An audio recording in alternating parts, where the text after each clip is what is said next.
Audio number 9। Him क्षेत्र की रहस्यमयी दिव्य संपदाएं। हिमालय बहुत विस्तृत है।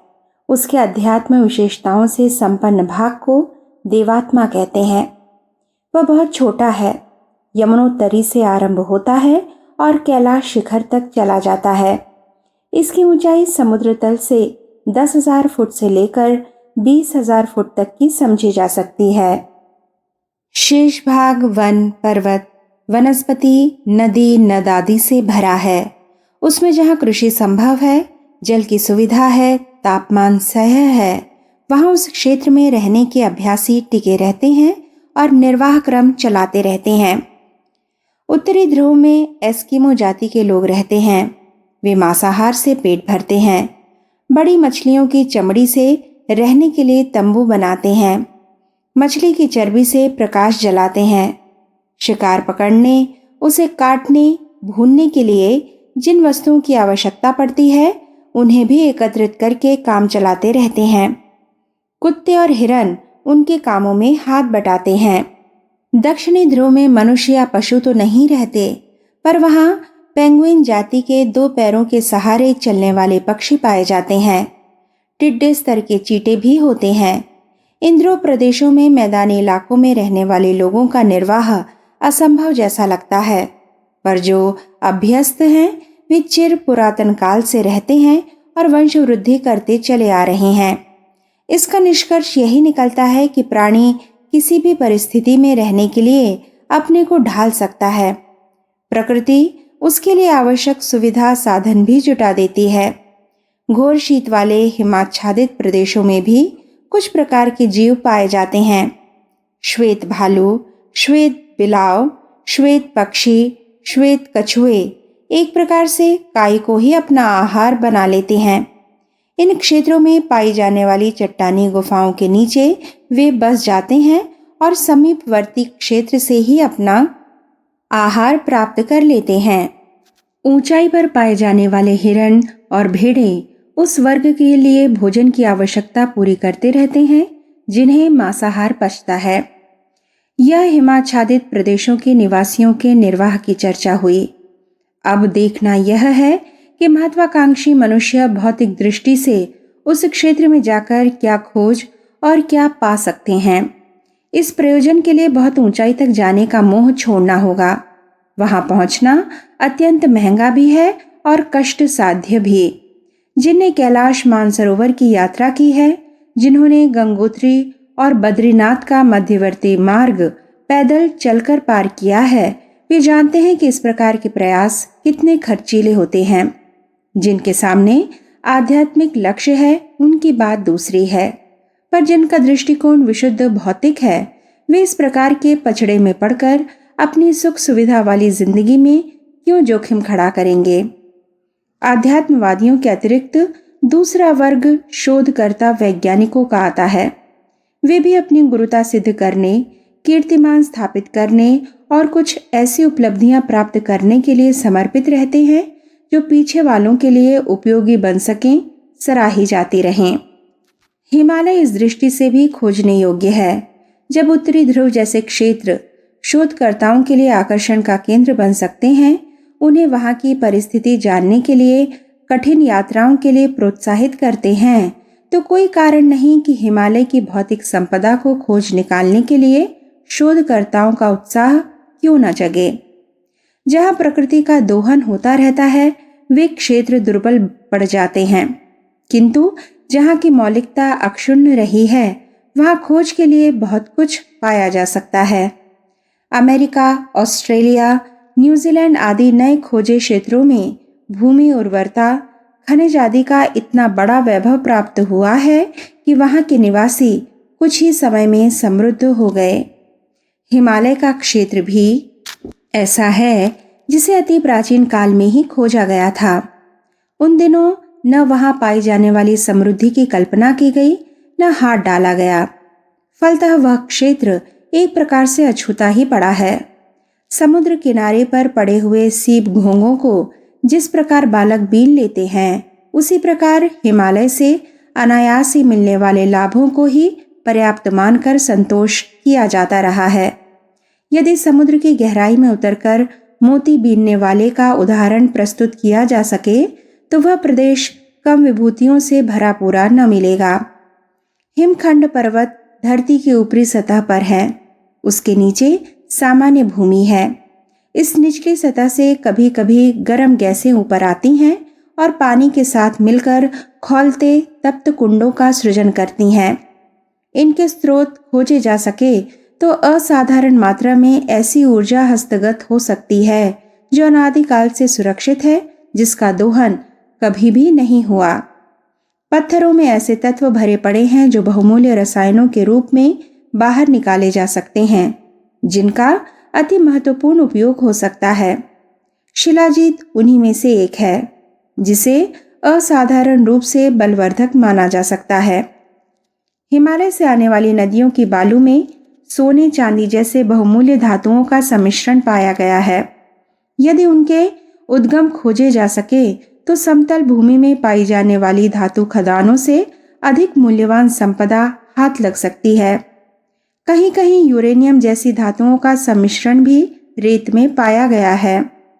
कुछ सरिताएं ऐसी हैं जिनके पानी में ऐसे तत्व मिले हुए हैं जो उन्हें प्रभावशाली औषधियों के समतुल्य बनाते हैं। यह रसायन उन क्षेत्रों की परतों में पाए जा सकते हैं जहां से कि वह टकराती हुई प्रवाहित होती हैं। कस्तूरी हिरण हिमालय की ऊंचाइयों में पाए जाते हैं। 12 सिंगे के सींग अपने आप में औषधीय विशेषताओं से भरे पूरे हैं।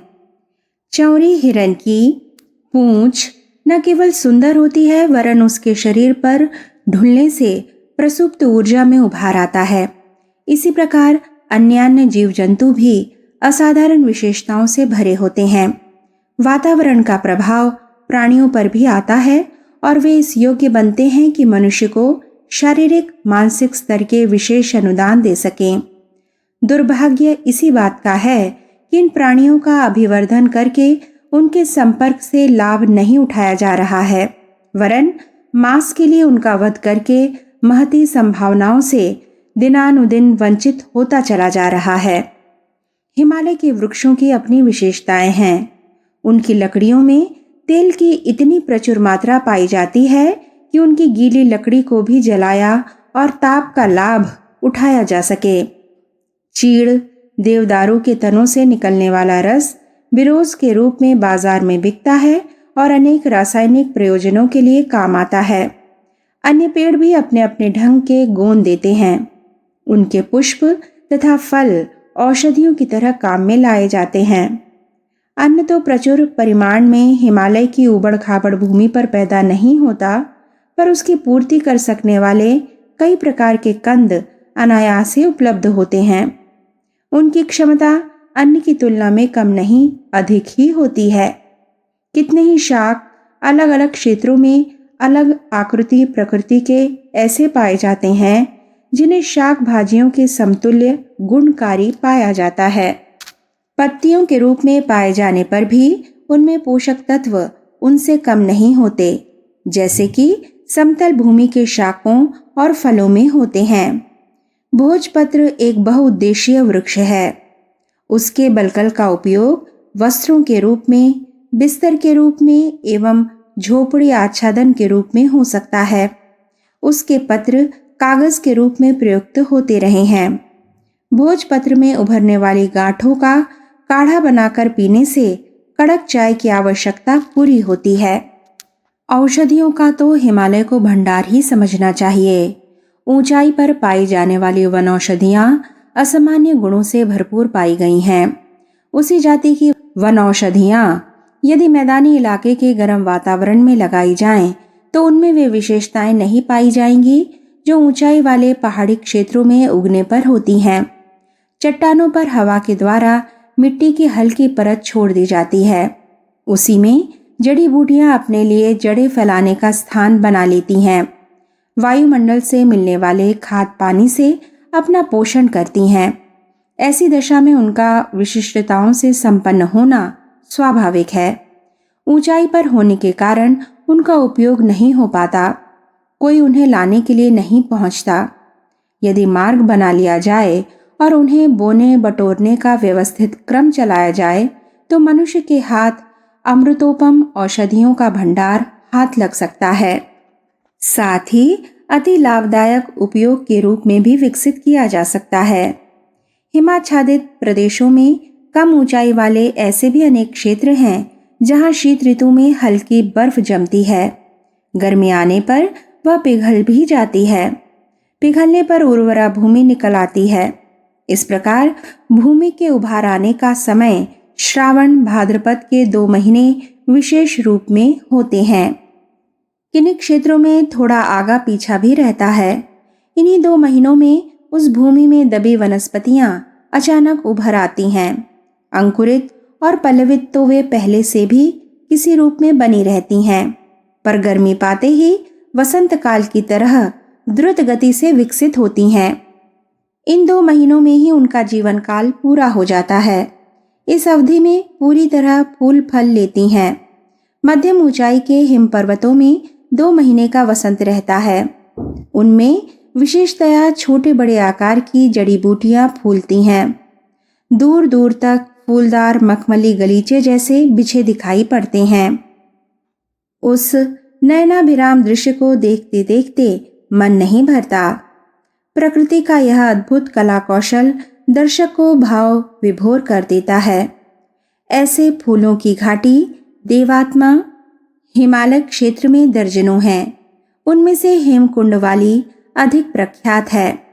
केदारनाथ के ऊपर वाला क्षेत्र भी ऐसा ही है। फूलने के बाद यह वनौषधियां फलती हैं। पकने पर बने हुए बीज धरती पर बिखर जाते हैं। इसके बाद बर्फ पड़ने लगती है। बीज उसके नीचे दब जाते हैं। प्रायः 8 महीने उपरांत बर्फ पिघलने पर यह जमीन फिर खुलासा होती है।